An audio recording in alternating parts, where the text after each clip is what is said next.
Hi. Today I wanted to talk about the first three episodes of Alya Sometimes Hides Her Feelings in Russian, which is a series I've been looking forward to for a while, ever since I discovered the light novel. It was on my radar. It was. I then proceeded to wait for the manga, or not wait for it, but like I found out it got a manga. Then my plan was to read that, and then an anime was announced. So I was like, okay, I'm gonna wait for the anime and see how that turns out. And then the anime is out, and three episodes have passed by in a flash, and I just finished watching it today, and I wanted to give my thoughts. So here we go. Overall, I gotta say the anime really impressed me. Um, just the anime in terms of like the animation and the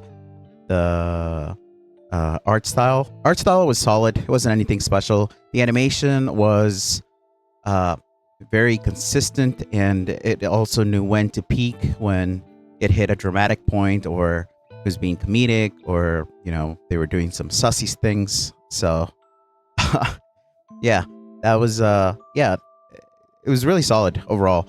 But focusing a little bit more on, I would say, the story and the characters and stuff, I would say that it reminded me a lot of Nisekoi. Like the way that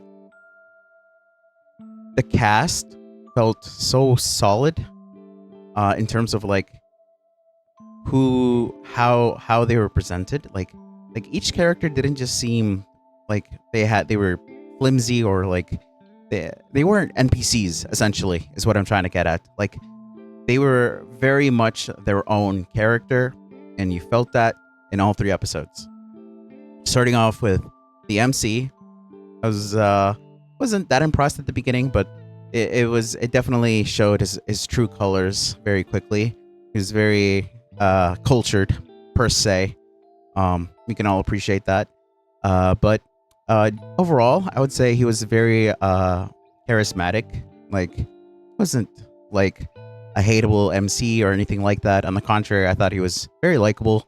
He was like he was pretty respectable, like that's which is crazy. But not a lot of MCs are like that. And I'm not saying MCs have to be that way, but like in this case, in terms of like what the story was trying to do, um, it felt pretty good. It felt pretty good. Because he felt like a character that other characters could rely on, and there you could also see that there was more to his character than what was being shown. So I definitely appreciated that.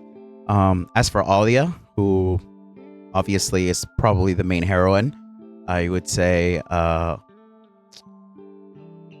she came off as pretty quirky, pretty funny, and honestly, every time she did her Russian thing, when she was talking in Russian behind quote unquote his back, behind the MC's back, I legit was cringing. Like I was dying of secondhand embarrassment. Like I was laughing, and it was funny, and it was great. But I mean, I really appreciate, but that just made me appreciate the third episode even more when we got more of her backstory. How she, you know, in middle school, she realized she was a very serious girl and wanted to try her best on everything she could. But people around her didn't really appreciate that, which is pretty normal. Um, and you know, even if that was the case, she felt like she wanted to do her best, even if it had to be alone. And when she transferred over to the main character's school, it was really cool seeing their dynamic, and what it was like when they first met. Like the main character came off as somebody who the Alya would usually hate, but turns out there was more to him than met the eye, which is very cool, and I love the way they did it. It led to some really really cute moments, and like just like it made me appreciate their relationship a lot more, which is fantastic for getting me invested. So yeah. As for the little sister pretending to be his childhood friend, obviously there's a lot more to the story than meets the eye. Um, I can't wait to find out more about that. But I would say her character generally was pretty funny. I really appreciated it. She's, a cultured individual. Again, just like the MC, you can tell they're related.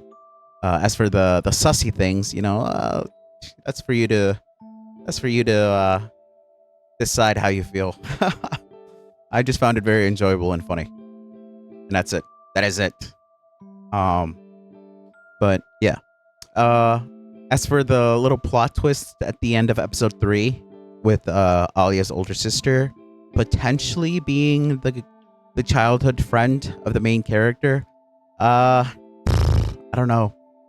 I it felt. I mean, it's not like a big twist or anything, but like it feels like there's more to it because I went back and checked the episode, and it looked like the girl from his childhood had blonde hair and blue eyes, but Alya's older sister is obviously very different. I don't know if there's like some context and like just I don't know, did something with her hair. I'm not sure. Maybe there's something there that we don't know yet, or maybe she's also another girl from his childhood that he doesn't remember, just like Nisekoi. So we'll see. I don't know. I do feel like I'm going to overall just enjoy this. It's been a lot of fun. It's been pretty solid. Like everything has been just great, and there aren't a lot of rom-com that get me as invested as this one has. The last one was The Dangers in My Heart, which I think is really good. It's S tier. That one is S tier, and this has a lot of potential as well. So I'm looking forward to it. And yeah, I would say that pretty much sums up all of my thoughts. Yeah. All right. Well, thank you for watching. I don't know if what I'm going to do going forward. I don't know if I'm going to react to the next episode or if I'm going to do another like mini rant or discussion after like another 3 episodes or something. But if you have any ideas or any thoughts, please make sure to comment below if there is anybody who gets to this point.